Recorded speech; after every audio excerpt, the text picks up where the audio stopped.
Greetings and welcome to Osceola Depot. I'll tell you what we're doing right after this.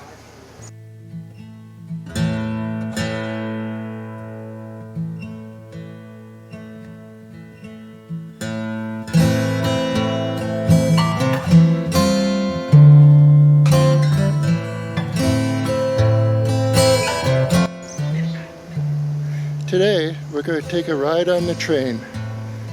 So come and join us.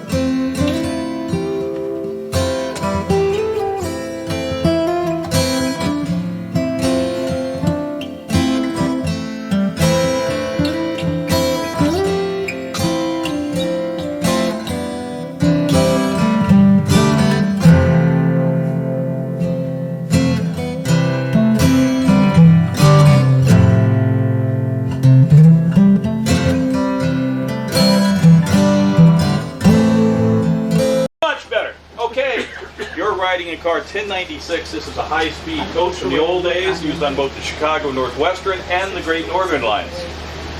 It's rated for 110 miles an hour. We're going to be doing a more sedate 25.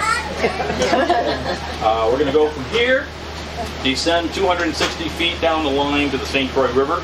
We're going to be crossing an 1887 iron bridge.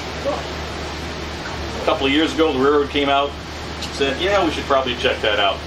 Rewrapped the center pedestal with 3.5 feet of reinforced concrete, replaced the cross ties, a couple of sections of rail, did the rest of the line, replaced 14,000 cross ties. Wow. That's 1 out of every 5. So now? Defeated death again, that's our motto. Right. So, we're going to have fun today, right? Yeah. Yeah. Right? Yeah. Say it like you mean it, right? Yes. Good. Fix that kid. Okay, what we do out here is we invite you to tour the train. Once we get rolling, you can get up, walk around, check things out. The tail end of the train is at the west end. We're actually running in reverse right now. The locomotive is down that end. We got a 1910 private business coach. That was originally a presidential coach of the Great Northern Railroad, used for many years by Lewis B. Hill, the son of James J. Hill, the empire builder. He used it to tour the lines. They were basically business offices on rails. Had 3 bedrooms, a secretary's room, a crew of 2, private kitchen, private pantry, a dining room seating 8, and a private lounge at the tail of the car. They were the private jets of their day. If you own the railroad, you get the good things, okay? Write that down, it's important for life. Own the railroad, get the good things. It was hollowed out over the years, used as a training car, and we received it from the Great Northern many years ago, and we use it as an auxiliary diner. That's the one where we hold our celebrations.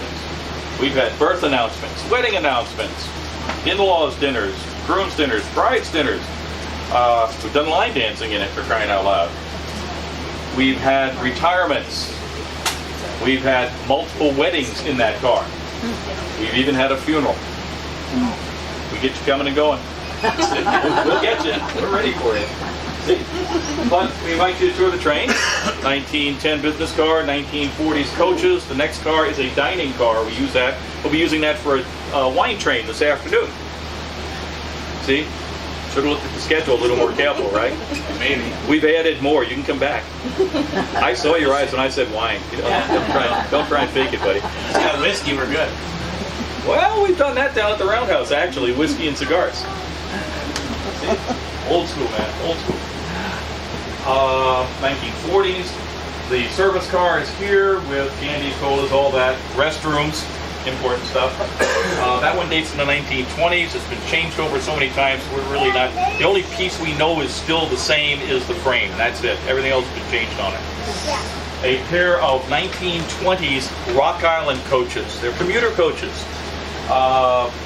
They used to blister their way into Chicago at 70, 80 miles an hour. They have funny seats in them. You grab the back of the seat, you flip it. You were facing into Chicago. The crew would just walk through slamming seats in the reverse. Now you're facing out of Chicago. The only thing they do is run the locomotive around a turntable or a Y and put it at the other end. We use those for our pizza train. They're set up with tables in between the seats. Very popular. They're kind of packed out this morning. Beyond that, we have 2232.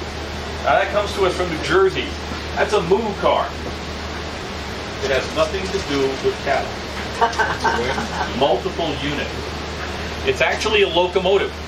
It has an engineer's position like a light rail or a subway car. It had a pantograph on top that would extend up, hit the cable, 3,000 volts down through the motors below in the wheel sets. I think it did 80 miles an hour. It was used in New Jersey. They'd come in from western New Jersey and all the suburbs, come up to the Hudson River. We used a series of ferry terminals there. Stop the train, get off, go to the ferry. The ferries were great. I grew up in that area. Steam powered, built back in the early 1900s. These things would smash their way through the ice on the Hudson River year round, no problem. They'd make it over to New York. One actually had a collision with an ocean-going freighter. It was the freighter that had the radio for help. They kept going on their schedule to New York, then checked the damage. The craft was the Weehawken, steamship Weehawken. Let's see, beyond the 2232 is a 1914 combine car. That one's special. That's actually a rolling post office. It has seating for 20, a center freight section for Railway Express Agency. That was the FedEx UPS of its day. And then the eastern end of the car is a rolling post office. It has slots on the side. You could walk up, pop your letter in there, it would be stamped on the train, sent on its way. It was used up on the run to Red Lake. So on a hot day, if you walk in there and you take a deep breath, it smells like fish. That's what they shipped in that center compartment. Rack of ice, rack of fish. Rack of ice, straight down to the Twin Cities. Took us 2 years of steam cleaning to get most of that aroma out of there. But the postal area, that's fun. They stopped using postal cars like that in 1977. 40 years go by, 2017. We called the U.S. Post Office and said, hey, you want to run a commemorative mail train? The young lady had no idea what I was talking about. I had to explain it to her. So I sent a proposal in by email. On the 6th of May, 2017, mail train number 1 left St. Paul Union Depot for the first time in over half a century. We ran it. Oh, nice. We are the last mail train in the United States on commercial rail, actual. Some people run one of those mail cars in a circle on 5 miles of track and they claim they're a mail train. No, they're not. They're like an HO set, okay? We actually did it. So you know who we are? We're the Minnesota Transportation Museum.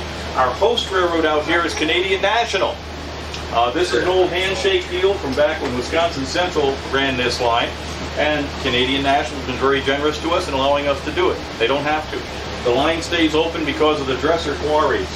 They ship 6,000 to 8,000 tons in one train out of that quarry when it's in operation. Now about that iron bridge down on the river, it takes that 6,000 to 8,000 tons with no trouble at all. So we know we're safe for only about 970 tons. So once we get rolling, give it a few minutes, get up, walk around, check the train out, grab a cola, come on down to A11, which is on the end there. That's the observation coach. Check out the NP 1102, the mail car, and everything in between. Ask questions. Make friends. The person you're sitting next to may be richer than you. You want to keep track of that, okay? So, enjoy yourselves. Now let's see. There's one trivia question that has to be asked. Did I ask it already? What's the most important 2 words in railroading? Onboard. Nope. Nope. Not even close.